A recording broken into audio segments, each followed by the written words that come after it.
Elle empoisonne son fiancé la veille de leur mariage.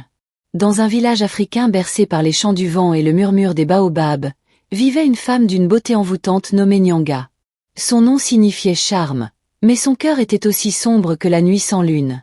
Elle était promise à Mosi, un homme bon et généreux, aimé de tous. Pourtant, Nyanga ne le désirait pas. Elle ne voulait que sa richesse, son héritage. Le jour où Mosi lui offrit des colliers d'or et des tissus précieux en guise de dot, elle sourit, mais dans l'ombre, elle prépara un breuvage mortel. La veille des noces, alors que le village dansait au rythme des tam-tams, elle versa le poison dans sa coupe de vin de palme. Mosi but, souriant, ignorant que c'était son dernier souffle. Au petit matin, on le trouva sans vie, le visage figé dans une expression de douleur. Nyanga joua la veuve éplorée, versant des larmes de crocodile. Les anciens soupçonnèrent un mauvais sort, mais sans preuve, le silence s'installa. La malédiction se réveille. Peu après, Nyanga hérita des biens de Mosi et devint l'une des femmes les plus riches du village. Mais une nuit, alors qu'elle dormait, les esprits des ancêtres lui apparurent en rêve. « Tu as souillé notre terre par ta traîtrise, grondèrent-ils.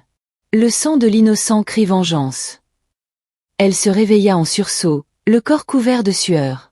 Les jours suivants, des choses étranges se produisirent. Sa nourriture avait un goût de cendre, son reflet dans l'eau se déformait en un visage hideux, et des serpents noirs semblaient la suivre partout. La chute de Nyanga. Un soir, alors qu'elle marchait près de la rivière, une force invisible la poussa dans les eaux profondes. Elle se débattit, mais des mains froides la tirèrent vers le fond, les mains de Mosi, dont le corps pourri émergea de l'ombre. « Tu m'as volé la vie, maintenant, je te prends la tienne » murmura-t-il d'une voix spectrale. Le lendemain, on retrouva son corps flottant sur l'eau, le visage déformé par la terreur. Les villageois comprirent alors la vérité, la justice des ancêtres l'avait rattrapé. On brûla ses biens pour purifier le village, et son nom fut maudit à jamais. Depuis ce jour, les mères racontent son histoire aux enfants pour les avertir. Méfiez-vous du poison de l'ambition, car tôt ou tard, il consume celui qui le prépare. Cette histoire t'a touché ? Alors abonne-toi à Africa Story pour que nos mémoires ne meurent jamais. Chaque like, chaque commentaire, c'est une parole d'ancêtre qui revient à la vie.